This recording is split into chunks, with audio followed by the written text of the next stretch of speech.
Bulletin की शुरुआत बड़ी खबर के साथ करेंगे। उधमपुर से इस वक्त की बड़ी खबर आ रही है। एक और संदिग्ध धमाके की खबर है। बस के धमाका हुआ है और इस धमाके के हवाले से ये खबर आ रही कि कोई हताहत नहीं हुआ है। 9 घंटे के अंदर 2 संदिग्ध धमाके हुए हैं। रात में भी आपको बता दें कि धमाका एक हुआ था। तो इस वक्त की बड़ी खबर उधमपुर से आपको दे रहे हैं, जहां पर एक और संदिग्ध धमाके की खबर है।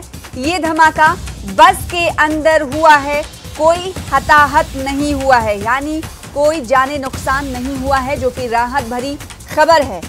साथ ही बताते हुए चलें कि 9 घंटे के अंदर ये 2 संदिग्ध धमाके हैं। इससे पहले रात में भी धमाका हुआ था। तो इस वक्त की बड़ी खबर उधमपुर से आते हैं, जहां पर एक और संदिग्ध धमाके की खबर आ रही है।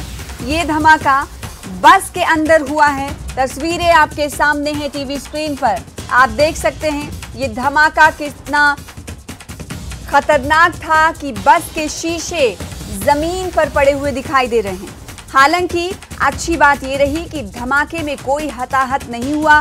इससे पहले की अगर बात करें तो रात में भी धमाका हुआ। 9 घंटे के अंदर ये 2 संदिग्ध धमाके हुए हैं।